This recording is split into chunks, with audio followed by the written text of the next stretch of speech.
Senhor professor, doutor Guilherme Oliveira Martins, representante da Fundação Calouste Gulbenkian, e também orador, particularmente qualificado neste vosso encontro. São para Vossa Excelência, Sr. Professor Dr. Guilherme de Oliveira Martins, as primeiras palavras para dizer da honra e do prazer com que aqui me encontro novamente, nesta casa, que é uma casa da educação, é uma casa do saber, uma casa do conhecimento, uma casa da ciência. E Vossa Excelência é, pela sua vida, pela sua carreira, pela sua vocação, um homem da educação e da cultura. Depois quereria felicitar as 4 associações pela iniciativa, que é primeira, que é pioneira e que é apenas o começo de um caminho. Não é o fim de um caminho, é o começo de um caminho. Mas como todos os começos têm um mérito único, e esse mérito que eu quero saudar, que é o mérito da visão e é o mérito da conjugação de esforços. Tantas vezes no nosso país, nós preferimos gerir a realidade no dia-a-dia a olhar para o médio e longo prazo. Tantas vezes no nosso país também preferimos que cada qual fique na sua capelinha, defendendo os seus interesses mais específicos, mais corporativos, mais associativos, e não conjugando esforços com todos aqueles que partilham o mesmo grande desígnio nacional. E, portanto, esta iniciativa que permite sublinhar o espírito associativo, num país em que tantas vezes se diz que não há esse espírito associativo, que é difícil de construir e de sedimentar, que alerta para a necessidade da cooperação de esforços, que permite a partilha de experiências e a disseminação do conhecimento científico, com conferências que já sei notáveis, de Guilherme de Oliveira Martins, de Joaquim Azevedo, de Licínio Lima, de Maria de Lourdes Rodrigues, que se ocupa da pedagogia. E não podemos deixar de evocar ilustres pedagogos ao longo da nossa história da educação. Luís António Vernet, João de Deus, João de Barros, Delfim Santos e Rómulo de Carvalho. Tive a felicidade de conhecer os 3 últimos e ter sido, penso também, como o professor Guilherme de Oliveira Martins, aluno do último deles, Rómulo de Carvalho. Todos eles são, hoje, patronos de estabelecimentos de ensino e figuras e referências da pedagogia nacional. Esta discussão foi uma discussão entre colegas. E, aliás, este anfiteatro permite, é verdade que estendido por mais 2 outras salas, permite acentuar o caráter familiar do encontro. Nós somos uma família. Aqueles que trabalham na educação em Portugal, no quadro das escolas, são uma família. É verdade que integrada numa família mais ampla, que é a família portuguesa. Mas somos uma família. Somos colegas. Nós que fomos alunos e somos sempre alunos, que somos professores e seremos sempre professores, que de quando em vez somos chamados a responsabilidades executivas ou de gestão. E fica sempre aí a grande dúvida se um bom professor é um bom gestor e se um bom gestor é um bom professor. Não vou entrar nessa matéria. Mas o que é facto é que, qualquer que seja o chamado grau de ensino, aquilo que verdadeiramente nos une é muito mais do que aquilo que nos separa. E é neste ambiente familiar que faz sentido o encontro de ontem e de hoje. Ao longo destes dias, eu sei, foram debatidos temas como a autonomia das escolas no desenvolvimento curricular, com particular incidência na experiência piloto de flexibilização curricular em curso em cerca de 230 estabelecimentos públicos e privados, discutindo-se as potencialidades e os limites da sua aplicação na resposta aos problemas relacionados com a qualidade das aprendizagens e com o insucesso escolar. O modelo de governo das escolas, o papel das diversas lideranças e a descentralização das políticas educativas, procurando-se identificar oposições, limites e complementariedades. Os processos de transferência e delegação de competências exigem definição clara de objetivos e a instituição de mecanismos de acompanhamento e de avaliação de resultados, sob pena de perderem sentido e eficácia. Sendo um pouco mais explícito, a descentralização, digo com a experiência de quem dirigiu já estabelecimentos de ensino e com a experiência de quem foi ao longo da vida várias vezes autarca, a descentralização supõe princípios muito claros, definição consensual em matéria de transferência de atribuições e de fixação de competências e também idêntica clareza quanto aos recursos envolvidos, para que não haja equívocos que significam uns alijarem responsabilidade para outros não poderem cumprir aquilo que se lhes é exigido à míngua de recursos para o efeito. E depois, no caso específico do processo educativo, uma definição ainda mais fina daquilo que é Estado ou região autónoma, aquilo que é município, delegando ou não delegando noutra autarquia, ou de alguma maneira, abordando na sua complexidade no quadro de entendimento entre várias autarquias, isto é, de comunidades intermunicipais, e aquilo que é a escola. Sem uma definição que, por um lado, fique clara à partida e, por outro lado, seja reajustável em função de um processo avaliativo constante, entraremos numa situação cinzenta em que a bondade da descentralização, que é indiscutível, será ultrapassada pelos efeitos negativos de decisões precipitadas ou de posições prematuras. Terceiro tema que sei que trataram, a articulação da escola com o mercado de trabalho, colocando-se com propriedade a seguinte questão: educar para que emprego? Este é um desafio cada vez mais exigente, colocado às instituições de ensino e formação num mundo em constante e acelerada mudança tecnológica.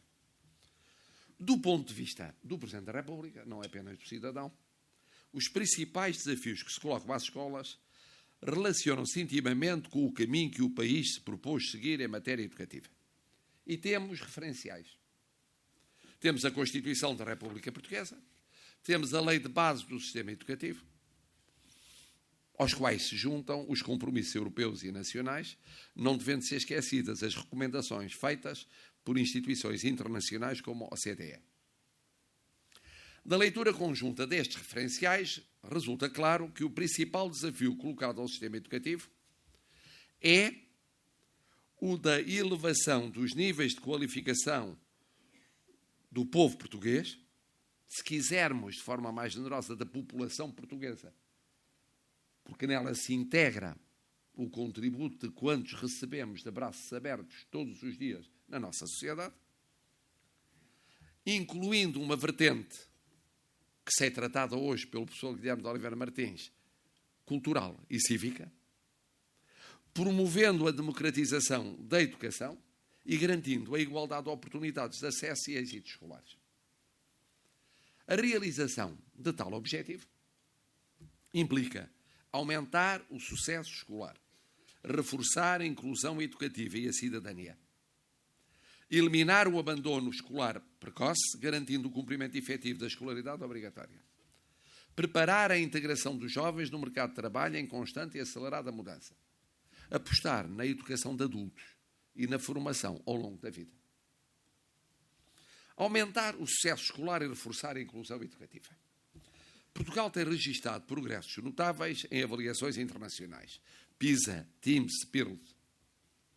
Nos últimos 15 anos, o país foi capaz de superar o alarmante estado observado no PISA em 2000, figurando hoje como um exemplo de boas práticas internacionais. Apesar da expressiva melhoria, Portugal continua a ser um dos países da OCDE com a maior taxa de retenção.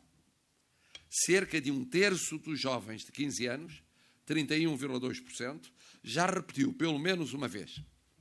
Este valor é o triplo da média da OCDE, 11,3%, indiciando a existência de uma contradição que reclama estudo aprofundado e intervenção precoce. Eliminar o abandono escolar precoce, garantindo o efetivo cumprimento da escolaridade obrigatória. No século XXI, Portugal é o país europeu com o melhor desempenho no combate ao abandono escolar precoce, tendo o valor descido de 43,6% para 14% ao longo deste período. No entanto, o nosso país não conseguiu ainda atingir a média europeia, 10,8%. Continuando, por isso, a acumular déficit da qualificação da população jovem. A expansão do ensino secundário e a correlativa diminuição do abandono escolar são subsidiárias do alargamento da escolaridade obrigatória e da aposta crescente no ensino profissional. Sem uma aposta decisiva nesta modalidade, o país não cumprirá a meta europeia à qual se vinculou, diminuir para 10% a taxa de abandono escolar até 2020. A presente década tem revelado a estagnação do peso das vias profissionalizantes no sistema educativo, mostrando o adiamento do objetivo recomendado há largos anos pela OCDE e assumido por vários governos, garantir que pelo menos 50% dos alunos do secundário frequentam estas vias. Preparar a integração dos jovens no mercado de trabalho e acelerar a mudança. É cada vez mais exigente o desafio colocado às instituições de ensino e formação no que respeita à constituição da oferta. O tempo da aprendizagem de um único ofício já lá vai. Digo sempre na primeira aula de cada ano letivo aos meus alunos. Isso era do tempo em que eu estava na posição em que eles se encontram hoje. A crescente integração das tecnologias da informação e da comunicação, em particular da robótica e da inteligência artificial, nos processos produtivos e de prestação de serviços, coloca sérios desafios ao mercado de trabalho e às instituições educativas e formativas situadas a montante. E a circulação, a mobilidade laboral e a circulação das pessoas, das ideias, da cultura, da ciência, da tecnologia, aponta nesse sentido. Exemplos corriqueiros são todos os dias e não deixam de levantar problemas graves do ponto de vista ético, como para isso tem chamado a atenção o professor António Damásio. Portagens sem portageiros, lojas sem lojistas, carros sem condutor. São apenas alguns exemplos mais banais de mudanças em curso a ritmo verdadeiramente vertiginoso, com efeito nos atuais e futuros empregos. A velocidade da mudança torna cada vez mais difícil identificar necessidades de curto prazo, constituindo-se as projeções de médio e longo prazo, como exercícios de elevada complexidade.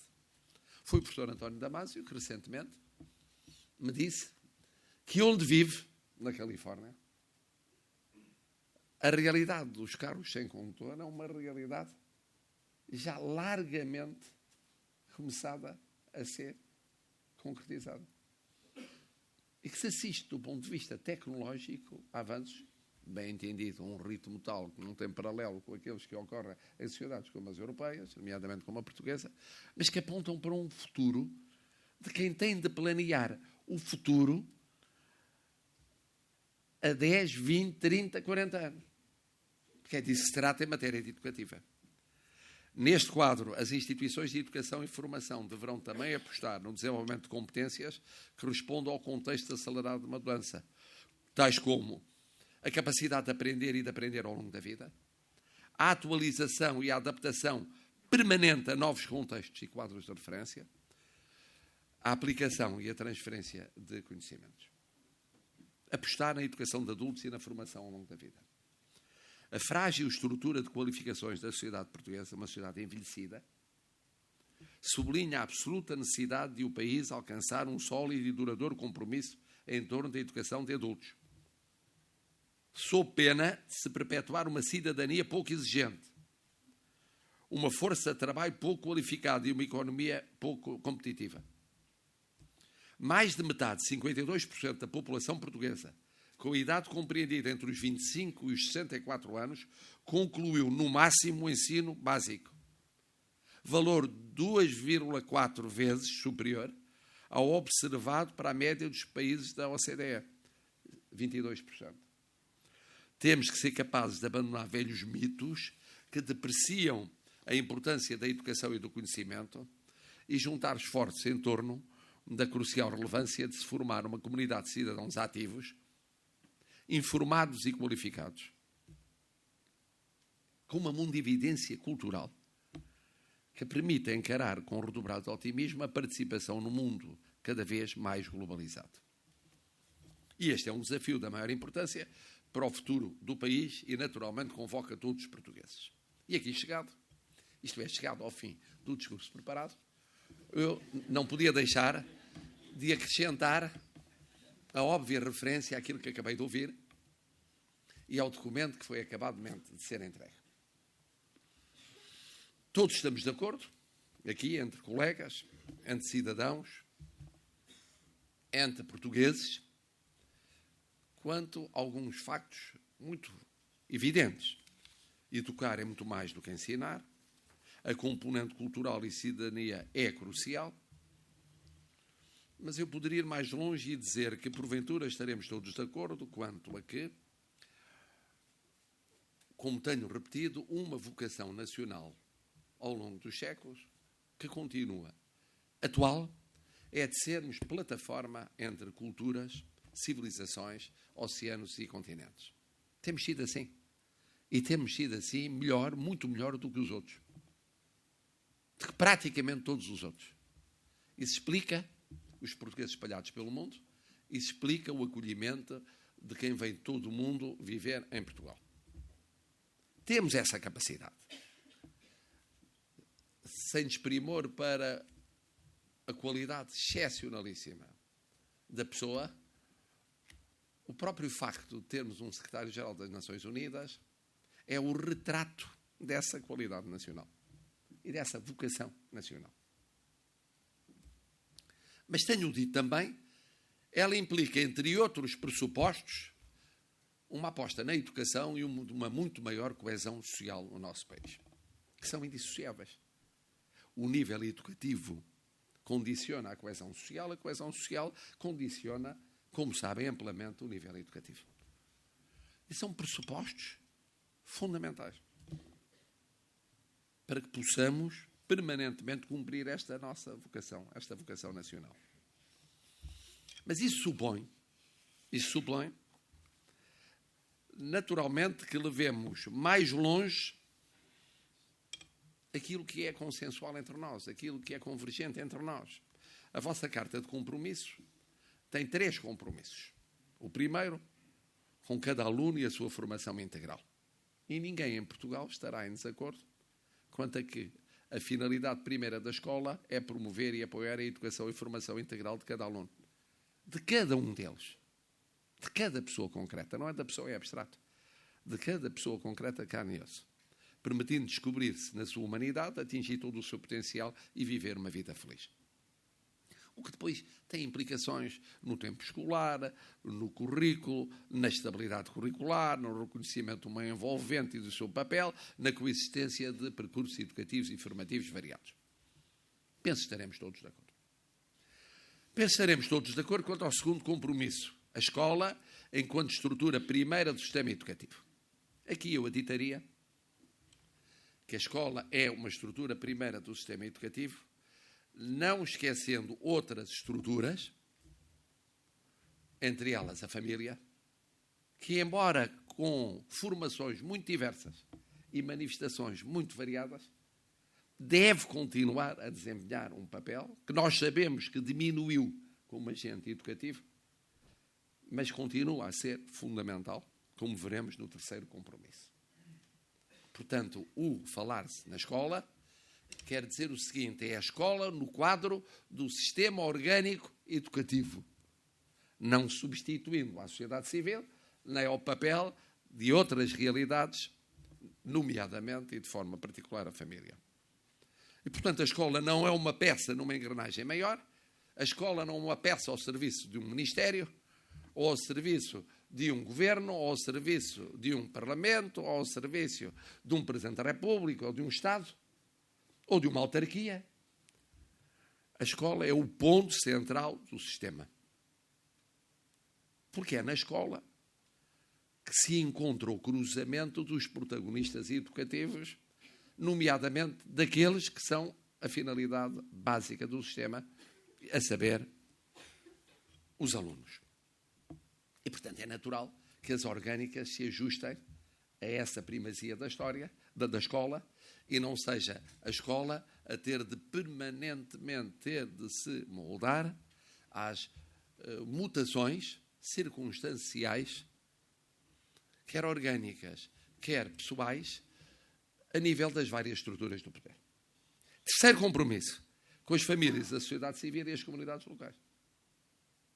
A sociedade civil num sentido amplo, envolvendo todas as realidades estruturais, económicas, sociais, culturais, cívicas, as autarquias locais, pelo seu papel óbvio, e depois as famílias, enquanto agente educativo, que ao longo do tempo perdeu alguma da relevância que tinha décadas atrás, mas que nem por isso deve deixar de ter uma intervenção particularmente relevante no processo educativo.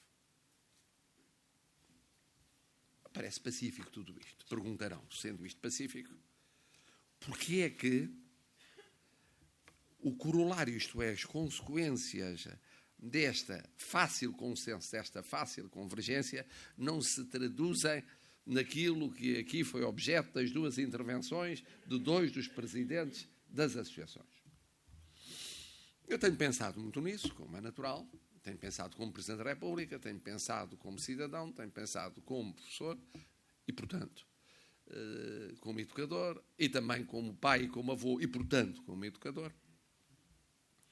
Eu penso que isso deriva de dois factos. Primeiro facto, os portugueses, de facto, verdadeiramente não dão primazia à educação como prioridade nacional. Não dão. Não dão. É estranho, mas não dão. É estranho porque não há uma única família que não tenha 1, 2, 3, 4, 5, 6 membros da família no quadro do sistema educativo. Em rigor, todas as famílias se integram num processo educativo, porque nós todos estamos em processo educativo desde que nascemos até que morremos, educando e sendo educados.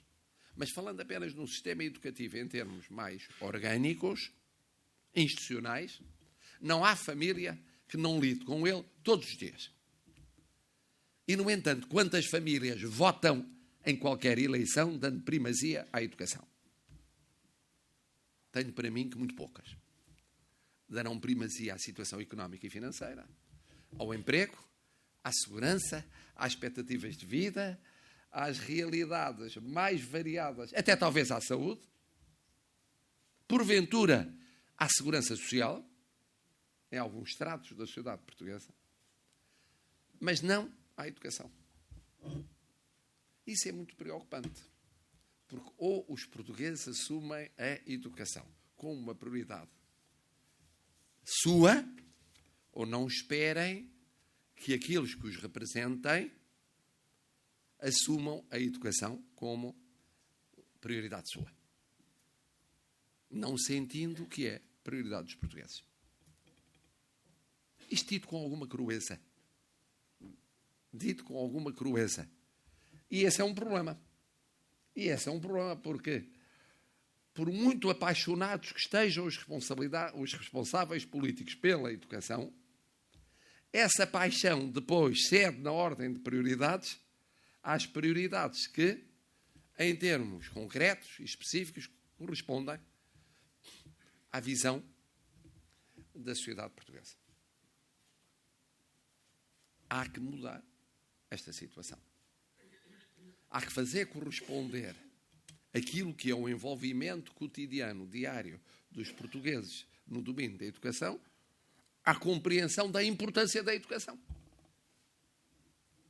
Eu devo dizer, aliás, como Presidente da Associação de Pais e como professor, testemunhei isso N vezes, a todos os níveis de ensino, quer quando ensinava no ensino superior, quer quando acompanhava no ensino básico e secundário. Como verdadeiramente só em momentos cruciais, dramáticos ou críticos, é que havia uma sensibilidade aguda para certos problemas educativos. E como era difícil, às vezes, mobilizar os encarregados de educação, de modo permanente, para o acompanhamento da importância do processo educativo. Segunda questão. Segunda questão é a seguinte. Os grandes protagonistas políticos, económicos e sociais da sociedade portuguesa, eu penso, no essencial, convergem quanto à educação. Mas depois têm leituras doutrinais ou visões do ponto de vista, se quiser, orgânico ou institucional, ou de definição de políticas educativas que não são convergentes.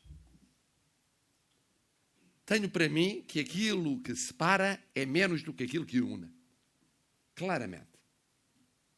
Mas aquilo que separa é tentador para que cada qual experimente aquilo que de novo traz, quer do ponto de vista doutrinário ideológico, quer do ponto de vista de doutrinário visão da escola, da sua relação com a comunidade, formas de organização da escola, dos processos educativos, das relações internas e externas que a envolvem. E é isso que explica que mudem os governos e com a mudança dos governos surja, não direi quase de imediato, mas muitas vezes o que separa em vez daquilo que une. Depois, com o sedimentar da realidade, vem à superfície aquilo que é essencial, que é o que une. Mas, no entretanto, já houve o apelo inevitável para mudar um currículo. O apelo irresistível para mudar formas de avaliação. A ideia de que é preciso ensaiar novos caminhos em conteúdos ou em métodos, novos projetos organizativos. E eu tenho assistido a isso, quer do tempo em que integrei governos, quer do tempo em que acompanhei institucionalmente, na escola, a vivência ou a convivência com vários governos. E por isso é cada vez mais necessário haver o acentuar o que une, respeitando naturalmente a diversidade e o pluralismo próprio de uma sociedade democrática e livre que divide e que separa.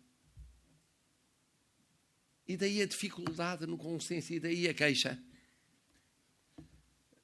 A queixa que percorre todos os graus de ensino, com mudança muito frequente de legislação ou, coisa ainda pior, de critérios administrativos. Porque eu não diria que o grande risco tem sido a mudança de legislação.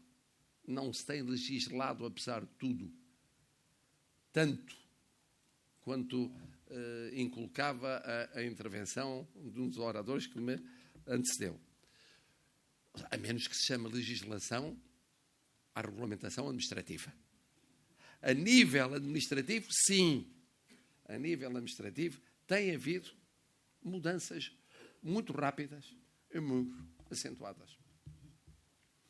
E isso, naturalmente, provoca não só um trabalho administrativo acrescido, como professor tenho a noção, mesmo no ensino superior, de que boa parte do nosso tempo é passado com burocracia, a preencher modelos, a realmente responder a questionários, a cumprir novas determinações administrativas que surgem todos os meses a uma frequência às vezes preocupante. É verdade, cumprindo um objetivo de mais informação, melhor avaliação, maior proximidade de todas as estruturas em relação àquilo que se passa na realidade. Mas o facto é que nos últimos tempos da minha docência, boa parte dela, e já depois de ter deixado de ser docente, ainda sobravam, que tive de preencher com a ajuda de alguns colaboradores, algumas exigências administrativas retroativas particularmente pesadas. E só para dizer o seguinte, temos de fazer um esforço para acentuar as convergências e ultrapassar aquilo que legitimamente haja de divergências.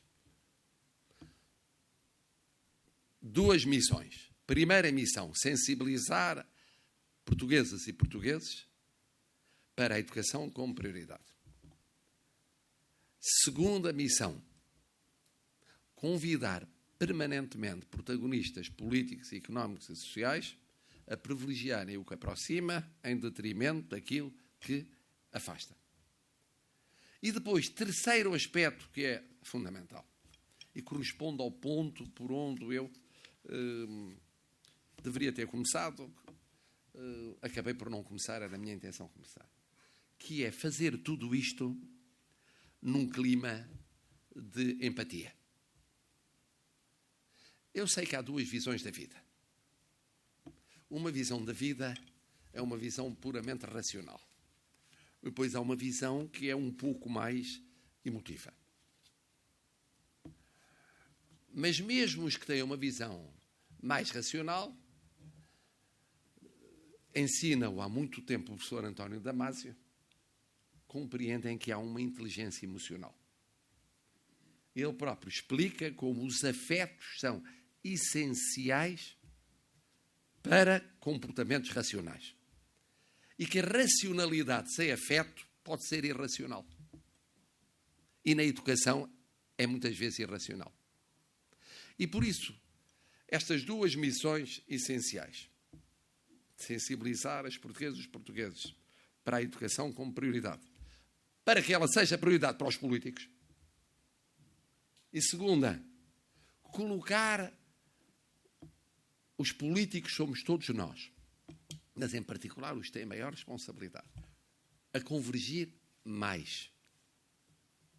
Indo até ao limite da convergência possível, independentemente das divergências inevitáveis, têm de ser concretizadas numa base que não é apenas de confiança, é de afeto. É de afeto, é de confiança, obviamente, mas é de afeto, é de reconhecimento e de gratidão. É verdade que, quando for o caso disso, intervindo para chamar a atenção para o que em consciência pensamos que não está a correr bem, o que não demonstra menos afeto. É uma forma de manifestação de afeto corretivo.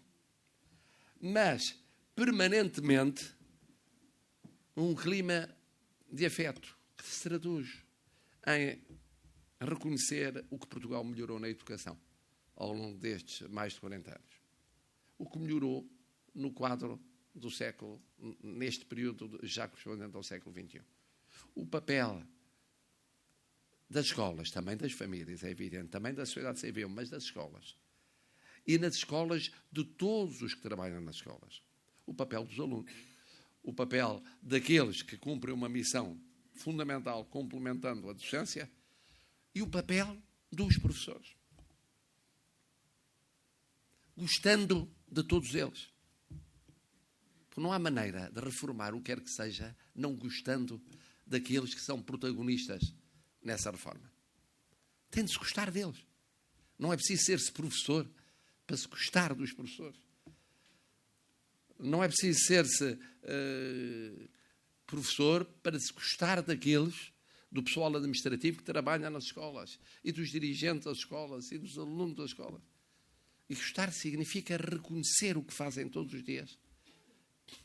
E sentir a afinidade com o que é feito todos os dias. Com poucos recursos. Com muitas limitações. Num clima, por vezes, desfavorável. Com um grau de exigência da opinião pública crescente. Com o escrutínio constante próprio da sociedade democrática. E é esse clima que eu penso que foi protagonizado por este encontro, por este vosso encontro. Esqueceram as associações, o que cada uma defende. E eu tenho a certeza que não defendem o mesmo em vários pontos, como se percebeu, aliás, nos discursos, mas não defendem, apesar da diplomacia e do tato com que falaram, mas esqueceram isso e colocaram o acento tónico na convergência. E escolheram a casa adequada para o fazerem. Esta fundação, que é uma casa de convergência no saber e na ciência. Em nome de Portugal, muito obrigado.